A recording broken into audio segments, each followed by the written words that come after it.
Complete कर लीजिएगा। Okay जी जी, sir, वो लैपटॉप पे कर लेंगे, अभी मोबाइल पे है सर, कर लेंगे। ओके जी, सही।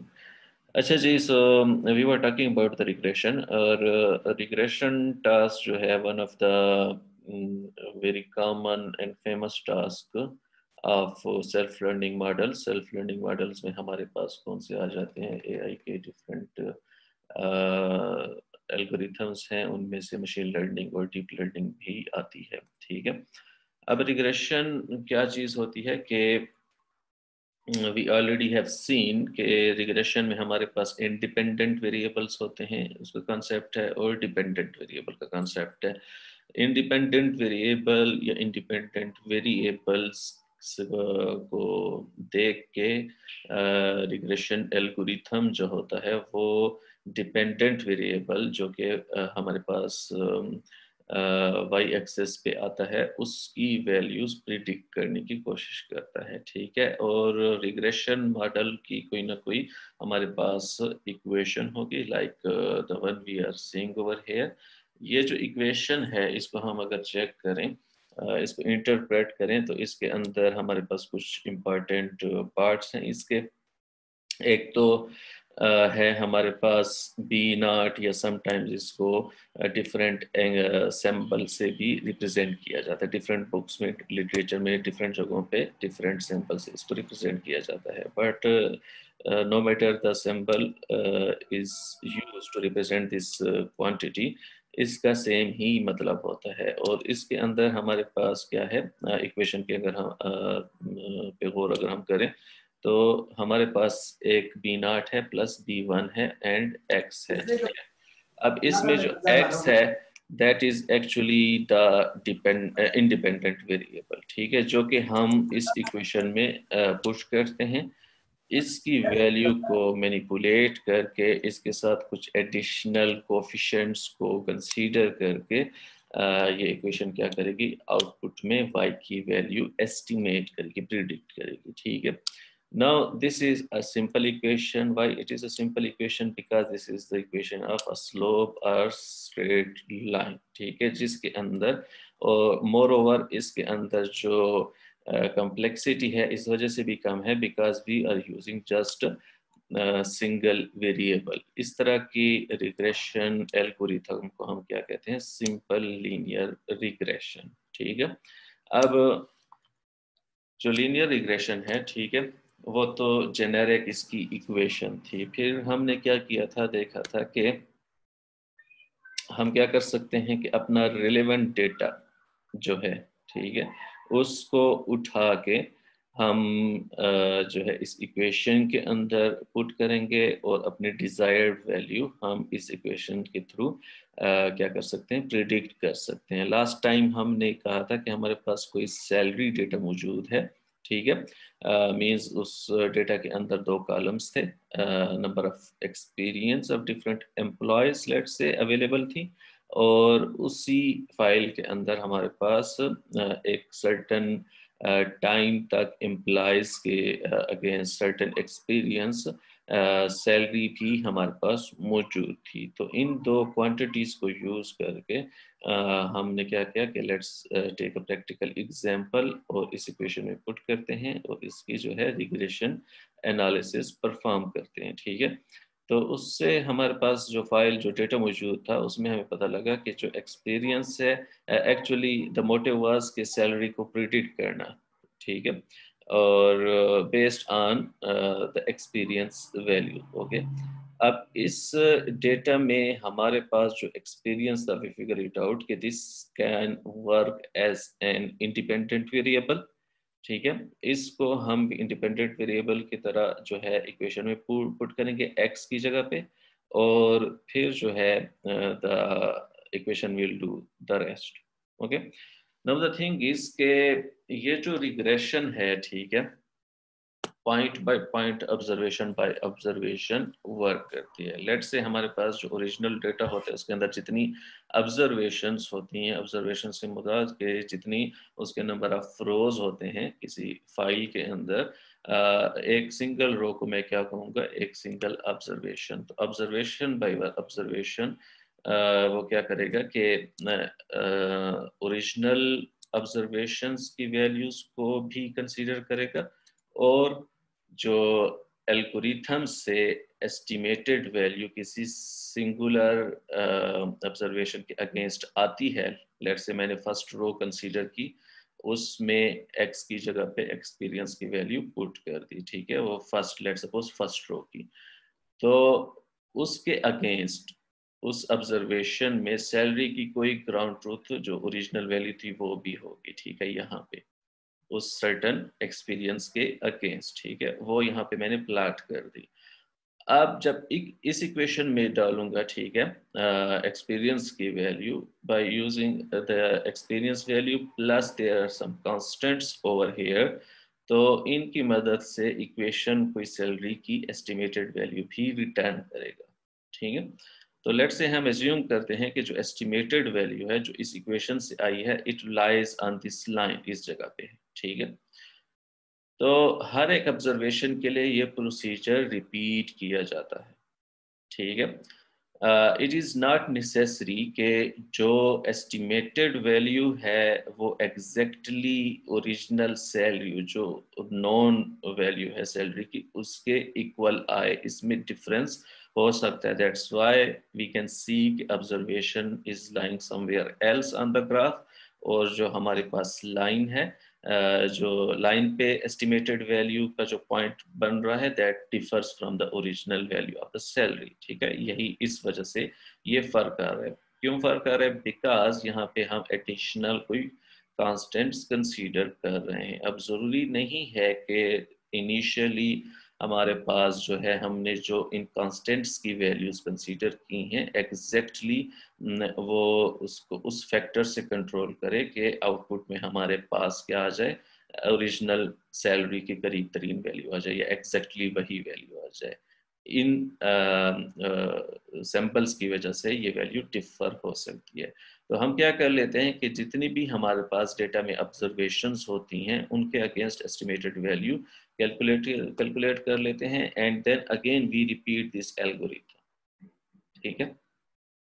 एल्गोरिथम रिपीट करते हैं, मींस जो ऑब्जर्व रिपीट करने का मकसद क्या होता है कि अब ये जो डिफरेंस है बिटवीन द ओरिजिनल वैल्यू जो y, जिसे हमने y, लेट सपोज हम y से उसको रिप्रेजेंट करते हैं, ठीक है, Y I of Y I is actually representing certain Y salary value of in a certain row, ठीक है। लेट सपोज अगर मैं y1 लिखता हूँ या y2 लिखता हूँ, व्हाट डज इट मीन कि हमारे पास जो डेटा मौजूद था, ठीक है, उसमें रो नंबर 2 की जो सैलरी बन रही है, ठीक है, ऑब्जर्वेशन नंबर 2 की जो सैलरी बन रही है, लेट सपोज उसको मैं रेड डॉट से जो उसकी एक्चुअल वैल्यू है रेड प्लस साइन से लेट सपोज मैं इसको रिप्रेजेंट करता हूँ।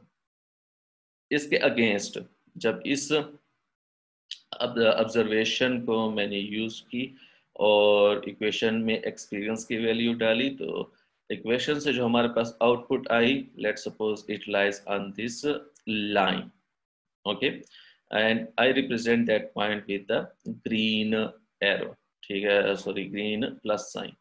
तो इनके दरमियान जो एक्चुअल वैल्यू है और जो एस्टिमेटेड वैल्यू है, इनके दरमियान जो डिफरेंस है, इसको कम करने के लिए हम क्या करते हैं, इस प्रोसीजर को, सेम प्रोसीजर को बार बार रिपीट करते हैं। But in this time what we do first, before repetition of the procedure we calculate the error value over here, ठीक है।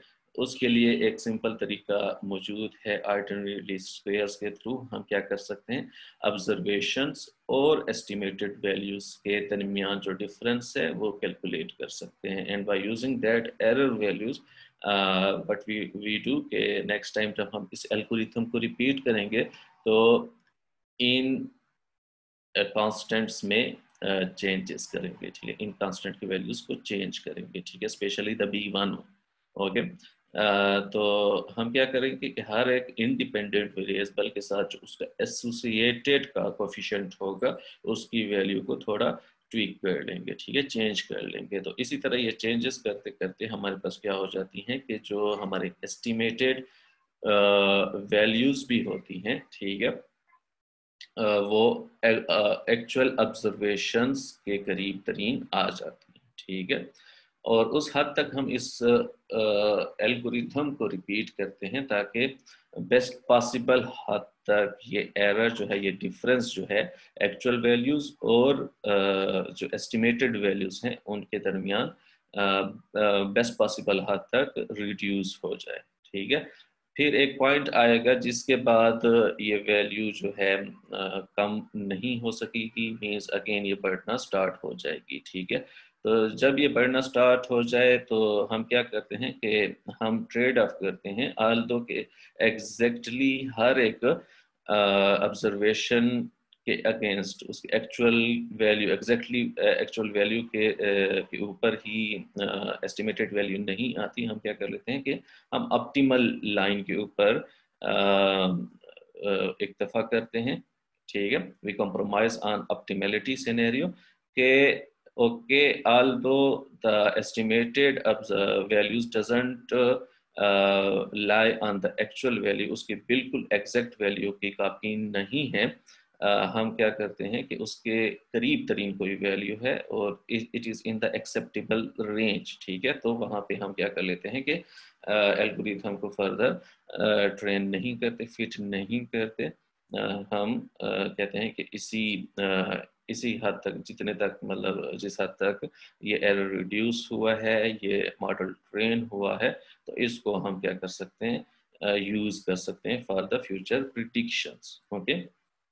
क्योंकि अगर इसको फर्दर मैं वो करूँगा, एरर रिड्यूस करने की कोशिश करूँगा, तो ये जो है रिड्यूस होने की बजाय इसमें कोई और मसला आ सकता है, एरर अगेन से ज़्यादा हो सकता है, तो ये वाले जो है प्रॉब्लम्स अगेन सर्च कर सकते हैं, ठीक है। तो जो ये अगर जो एस्टिमेटेड हमारे पास पॉइंट्स हैं, ठीक है, मल्टीपल, अगर मैं इन सब को आपस में कनेक्ट कर लूँ तो it actually kind of forms a line, जिसको हम क्या कहते हैं, रिग्रेशन लाइन, ठीक है, इन लीनियर रिग्रेशन, ठीक है। तो जब हमारे पास एक लीनियर रिग्रेसर ट्रेन हो जाए तो उसमें क्या होता है कि बेस्ट फिटेड या ऑप्टिमली फिटेड लाइन हमारे पास सामने आती है, जो कि एक्चुअल ऑब्जर्वेशन के ट्रेंड को बेस्ट पॉसिबल हद तक डिफाइन कर रही होती है, उसके करीब करीब वो जो है वैल्यूज को एस्टिमेट कर रही होती है, ठीक है। तो this is actually the concept of regression, ठीक है। और स्पेशली ये जो है सिंपल लीनियर रिग्रेशन को हमने डिस्कस किया। अब इसी को फिर हमने डिफाइन किया था कि जब हम रिग्रेशन परफॉर्म करते हैं किसी डेटा के ऊपर, so actually we are making number of assumptions, multiple assumptions हैं डेटा के पॉइंट ऑफ व्यू से, कि हम assume करते हैं कि when we perform when we are interested in performing regression, whether it is simple linear regression or multiple linear regression, okay, linear regression की मैं बात कर रहा हूँ, तो उसमें हमारे पास डिफरेंट assumptions की बेस के ऊपर सारी मैनिपुलेशन करते हैं। Here are the main ones के the data should follow the concept of linearity. It shall be homoscedastic data. It shall be multivariate normality. It should follow Mariam. It shall be multivariate normal data. Okay. Independent. It shall be independent of error, and it shall possess the lack of multicollinearity. Okay जी, so ये last time हमने सारे one by one हमने सबको discuss किया था। So can anybody tell me please के what is homoscedasticity और homoscedastic data?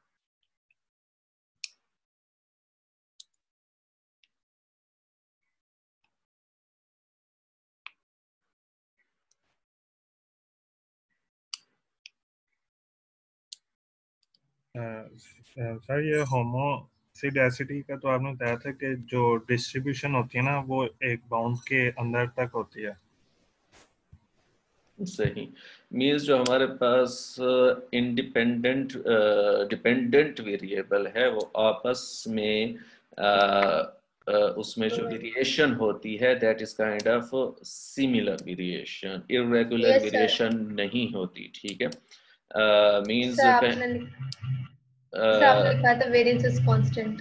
Ji, variance throughout the regression जो ट्रेंड चल रहा होता है, तो उसमें जो इंडिपेंडेंट वेरिएबल की वेरिएंस है वो विद इन सर्टन बाउंड होती है, ठीक है। इस तरह नहीं है कि कहीं पे कम हो फिर ज्यादा हो जाए फिर कम, इरेगुलर नहीं होते, वो कॉन्स्टेंटली चल रही होते सेम ही वेरिएंस के ट्रेंड के साथ, ठीक है। और इसी तरह मल्टीवेरिएट नॉर्मेलिटी क्या होती है कि हम एज्यूम करते हैं या हम कोशिश करते हैं कि डेटा जो है वो हमारे पास जो डिस्ट्रीब्यूशन एक्सेस है उसके ऊपर नॉर्मली डिस्ट्रीब्यूटेड हो। मींस ये है कि उसका किसी फिक्स पॉइंट के ऊपर मीन हो, मींस कंसंट्रेशन एक फिक्स पॉइंट के ऊपर हो, और जब वो टेल कर रही हो मींस डिस्ट्रीब्यूशन जो है लेट्स सपोज कम हो रही हो कंसंट्रेशन डेटा की, तो वो जो है सेम डेविएशन के साथ जो है वो कम हो रही हो। इस तरह नहीं है कि हमारे पास कोई इरेगुलर डेटा की डिस्ट्रीब्यूशन हो। नॉर्मल डिस्ट्रीब्यूशन को हम क्या कह सकते हैं, गॉसियन डिस्ट्रीब्यूशन भी कहते हैं, ठीक है। तो एक्चुअली ये नॉर्मल डिस्ट्रीब्यूशन के पैटर्न को फॉलो कर रहा है जो हमारे पास डेटा है जिसको हमने linear regression specially multi linear regression के लिए यूज करना है। इसी तरह ऑब्वियसली के डेटा के अंदर that shall be validated verified, उसके अंदर कोई मतलब एररनियस वैल्यूज ना हो, ठीक है। The data shall be like उसकी इंटीग्रिटी कांस्टेंट हो, कंफर्म हो, ठीक है, मैनिपुलेटेड डेटा ना हो। लैक ऑफ मल्टीकोलिनियरिटी उसके अंदर हो। मल्टीकोलिनियर डेटा क्या होता है कि आपके पास अगर रिग्रेशन के लिए मल्टीपल वेरिएबल्स हैं तो वो मल्टीपल वेरिएबल्स जो हैं एक दूसरे के साथ और एक दूसरे के ऊपर ओवरलैप ना कर रहे हो, मींस रिडंडेंसी उनके अंदर ना हो, ठीक है। अगर तो रिडंडेंसी होगी actually it will make confusion, ठीक है। जो हमारे पास हम फिर उसके अंदर सिनेरियो लेट से कोई इस तरह का होगा कि let's suppose we have one variable over here, अगर तो multicollinear data है so let's suppose it will sum over all or some part of these two variables actually will overlap with each other, they will possess similar kind of properties or some values, okay। तो इनमें मसला क्या हो जाता है कि हम इसको अब इंडिपेंडेंट वेरिएबल कंसीडर नहीं कर सकते हैं। अगर तो हम करते हैं लेट सपोज तो इनमें कुछ पार्ट इस तरह को, कुछ वैल्यूज इस तरह होंगी इन वेरिएबल्स में, कुछ वैल्यूज इस तरह होंगे जो एक दूसरे की कॉपीज हो सकती हैं, ठीक है। तो जब हम उसको इक्वेशन के अंदर पुट करते हैं तो इक्वेशन प्रॉपरली जो है एस्टिमेशन परफॉर्म नहीं कर सकता। तो हम एज्यूम करते हैं, हम कोशिश करते हैं before performing the multiple linear regression कि हमारे पास रिफाइंड डेटा हो, ठीक है। Means they shall not overlap on each other, okay. Each and every variable shall have some unique kind of values and properties, okay। तो ये actually मल्टीकोलिनियर का concept था। तो ये एजम्पशंस हमने फुलफिल करनी होती हैं, उस डेटा को क्लीन एक्चुअली हमने करना होता है before performing the multiple linear regression, ठीक है जी। Now if you talk about multiple linear regression, तो जैसे कि हमने चेक किया सिंपल लीनियर रिग्रेशन में again we just have a single dependent variable, independent variable, and also a single independent dependent variable, okay। And in the mathematical form it will be represented like this, ठीक है। but normally जो हमारे पास practical scenarios होते हैं तो इतना कोई simple scenario कभी भी नहीं होता। Obviously if you want to predict a value, a quantity about something, so that quantity actually in turn depends on numerous factors। कभी भी इस तरह नहीं होता कि just उसकी dependency just एक ही वेरिएबल के ऊपर हो, अगर हम तो रियलिस्टिक सिनेरियो कंसीडर करें. So what does it mean के if we are interested in prediction of some certain value. Okay, means output में हमने किसी चीज की वैल्यू प्रिडिक्ट करनी है, तो इसकी dependency will be on multiple factors like this. ठीक है, तो इसका क्या मतलब हुआ कि अगर तो फर्स्ट ऑफ ऑल यहाँ पे अगर हम आउटपुट वेरिएबल को चेक करें तो इसमें आउटपुट में हमारे पास न्यूमेरिकल वैल्यूज आ रही हैं and we have to predict this one. So whenever a person comes and hand over you this sort of problem, so by keeping the data in front of you, you must be able to figure it out कि यहाँ पे मैंने regression use करनी है. It is not a classification task. ठीक है, and then you further have to interpret the data के motive क्या है. मोटिव में वो बंदा आपको बताएगा कि मैं जो है मेरे पास लेट्स सपोज मैं एक रियल स्टेट एजेंट हूँ या मैं एक ओनर हूँ, मेरे मल्टीपल प्रॉपर्टीज़ हैं. ठीक है, और मैं ये बिजनेस परफॉर्म कर रहा हूँ. ठीक है, और जो है ये पिछला मेरे पास हिस्टोरिकल डेटा पड़ा हुआ है और उसके मैं क्या करता हूँ, प्रॉपर्टीज़ को बेचता या ख़रीदता हूँ, और अब मैं इंटरेस्टेड हूँ किसी प्रॉपर्टी की नियर फ्यूचर के अंदर वर्थ मालूम कर सकूं. और वो क्या कर देता है कि पिछला जो आपके पास उसका रिकॉर्ड होता है वो आपको हैंड ओवर कर दे. तो वो कुछ इस फॉर्म का होगा जिसके अंदर आपके पास डिफरेंट लेट्स सपोज फैक्टर्स हैं किसी प्रॉपर्टी के और उसकी जो वर्थ है उन फैक्टर्स के ऊपर डिपेंडेंट है. ठीक है, तो इस डेटा को देखते ही आपको पता चल जाना चाहिए कि actually you are now interested in you have to perform the regression analysis. Okay.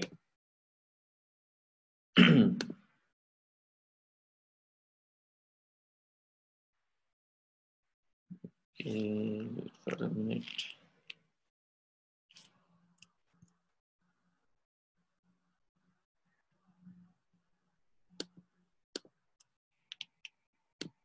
Okay, so now यहाँ पे इस डेटा को देख के हमें क्या पता चल रहा है कि पहले तो ये आपने फिगर आउट कर लिया कि इसके अंदर हमारे पास आउटपुट कॉलम कौन सा है. This is actually the output column because यहाँ से हमें किसी प्रॉपर्टी की प्राइस का अंदाज़ा हो रहा है, उसकी वर्थ का अंदाज़ा हो रहा है.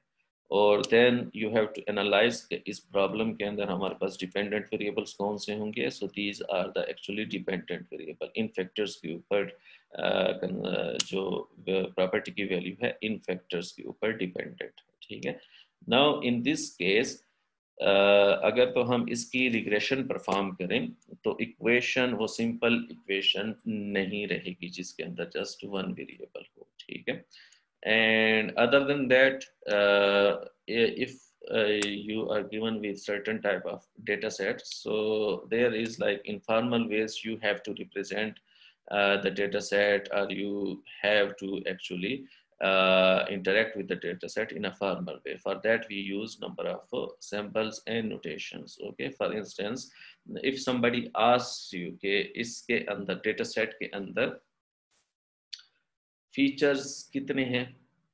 ठीक है, you shall know about that thing and also you shall know कि formally इसको मैं किस नंबर से represent कर सकता हूँ. It is not fixed actually, but like traditionally we use this sort of symbols to represent different quantities in a data set. Okay, so in this case what will be the features? Can anybody tell me? So इस problem में जो features है वो जी, इस data set को ये जो example सामने है इनमें फीचर्स कौन से होंगे? ये तीनों फीचर्स हैं, bed number of bedrooms, floors and age of the home. कितने फीचर्स हैं टोटल? 4 सर. 4. ओके, फोर हमारे पास एक्चुअली फीचर्स हैं, या जिसको मैं कह रहा था कि डिपेंडेंट वेरिएबल, रिग्रेशन के अंदर जो डिपेंडेंट वेरिएबल है those are also termed as features, ठीक है। और मोर प्रिसाइजली हम फीचर्स जब हम क्लासिफिकेशन परफॉर्म करते हैं वहाँ पे फीचर्स का वर्ड यूज करते हैं, but somehow dependent variable and features are equivalent to each other. Okay, so in this particular scenario we have how much number of features? We have 4 features, and by the help of which we can actually predict the value of some whether it is a home or something. Okay. अब let's say ये तो simple चीज थी।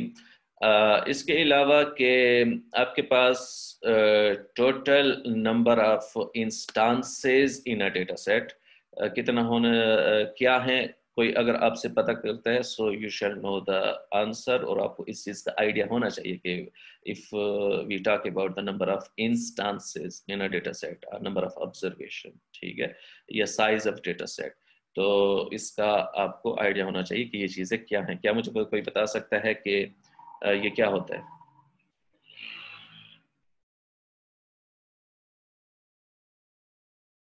Sir question repeat कर दें। Number of instances in a data set, या इसको alternatively हम कह सकते हैं साइज ऑफ डेटा सेट, ठीक है, या इसको हम कहते हैं सर हम number of observation in a data set. Sir जो हमारे नंबर ऑफ फॉर एग्जांपल जैसे हमारे पास ये इसमें 4 एग्जांपल्स दी हुई है, ये हमारे इंस्टेंसेस हैं इस डेटा सेट के। ये जो 4 वेरिएबल्स दिए हुए हैं, नो सर, ये जो फीट साइज 4 रोज हैं। 4 रोज हैं। ओके, सो या एग्जैक्टली नंबर ऑफ रोज जो डेटा सेट में होते हैं, आपका ये साइज ऑफ डेटा सेट या ऑब्जर्वेशंस इन डेटा सेट या इंस्टांसेस इन डेटा सेट ये बनते हैं, ठीक है। एक्चुअली ये आपके डेटा सेट को के साइज को डिफाइन करते हैं, तो इनको हम क्या कहते हैं, नंबर ऑफ इंस्टांसेस और observation in a data set या साइज ऑफ डेटा सेट, और इसको नॉर्मली एम से रिप्रेजेंट किया जाता है, स्मॉल एम से, ठीक है। अब इस तरह अगर हम डेटा सेट के अंदर किसी पर्टिकुलर रो को, या अब इसको अल्टरनेटिवली मैं ऑब्जर्वेशन भी कह सकता हूँ या इंस्टेंस भी कह सकता हूँ, ठीक है, उसको मैं इंडिकेट करना चाहूँ, पॉइंट आउट करना चाहूँ, so what I have to do, I can use this kind of notation over here. Means overall अगर तो मैं इस डेटा सेट को x से रिप्रेजेंट करता हूँ, जितने भी ट्रेनिंग या जितने भी एग्जांपल्स या जितने भी ऑब्जर्वेशंस हैं in the data set, if I represent with them x, them all with the x small x, so to point out a particular one I will use this notation xi in general, और x2 अगर मैं लिखूं, ठीक है, तो x2 कौन सी observation को यहाँ पे पॉइंट आउट करेगा?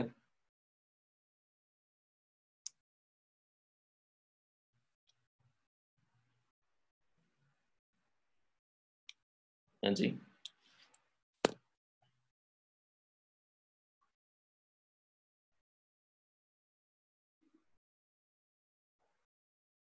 let's say if I write x2, ठीक है, तो इस रिप्रेजेंटेशन का क्या मतलब है, इससे हमें क्या पता चल रहा है?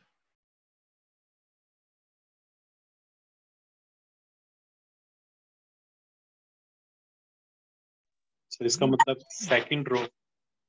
जी, मीन्स हमारे डेटा सेट के अंदर जो सेकेंड रो या सेकेंड ऑब्जर्वेशन या सेकेंड इंस्टेंस, जो कोई भी आप इसको कह सकते हैं, सेकेंड एग्जाम्पल, ठीक है, डिफरेंट नाम से इसको आप रेफर कर सकते हैं, ठीक है।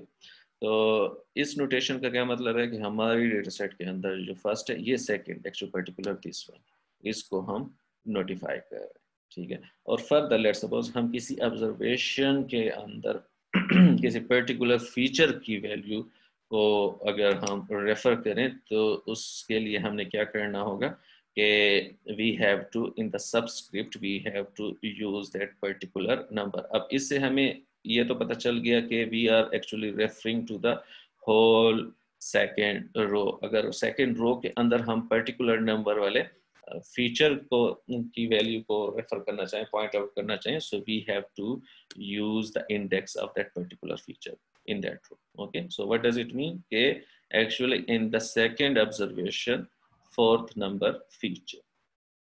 ठीक है, तो ये कौन सा, इसकी क्या बन रही होगी, इसकी क्या वैल्यू होगी? 40 sir. Yes, 40. Okay, so I'm sorry, यहाँ पे again it is very difficult to write with a touchpad. So okay, तो ये actually 40 को रेफर कर रहे हैं, ठीक है, ये वाली नोटेशन। तो इस तरह की ये जनरल जो सैम्पल्स हैं या डेटा सेट को इंटरप्रेट करना, उसकी रिप्रेजेंट करना टाइम टू टाइम आप लोगों को ज़रूरत पड़ती है।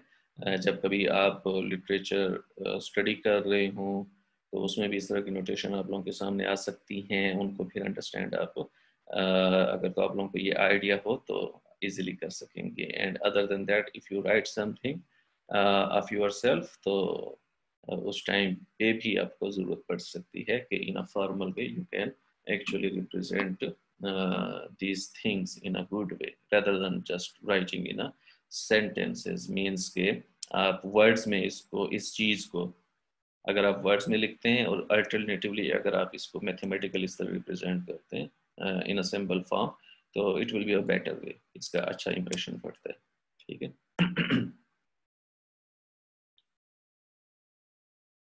Okay जी, so let's move on now। Assignment भी डिस्कस करनी थी जी, वो एंड पे कर लेते हैं, फिलहाल लेक्चर हम वो कर लेते, कंटिन्यू करते हैं, फिर एंड पे जो है जी सर। वो जी डिस्कस सर। कर लें। Okay, so in this particular scenario, यहाँ पे ये डेटा सेट हमारे सामने है, इससे हमें ये तो आइडिया हो गया कि this is no longer the case of simple linear regression, क्योंकि यहाँ पे हमारे पास डिपेंडेंट वेरिएबल तो दोनों की केस में सेम होगा, एक ही होगा हमारे पास, बट द थिंग इज कि जो इंडिपेंडेंट वेरिएबल है those that number will differ, ठीक है। सिंपल लीनियर में रिग्रेशन में हमारे पास क्या है, जस्ट वन इंडिपेंडेंट वेरिएबल है, but in here in this particular scenario we have multiple ones, okay, total in number 4 है।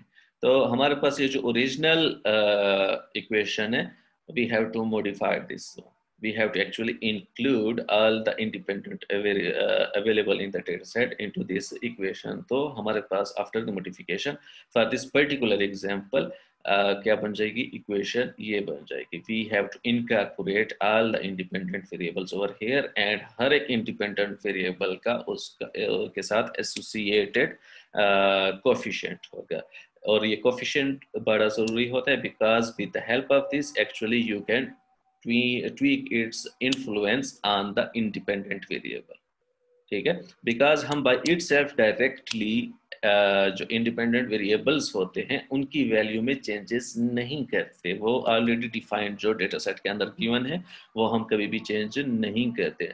Now it influence on the output, how we can actually control, we can control using these coefficients, ठीक है जी।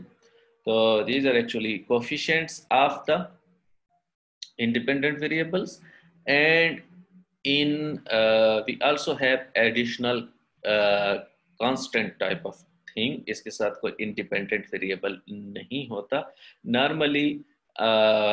इसको conventionally इसको if let me write if I am able to, इसको हम इस तरह भी लिख सकते हैं, x sorry again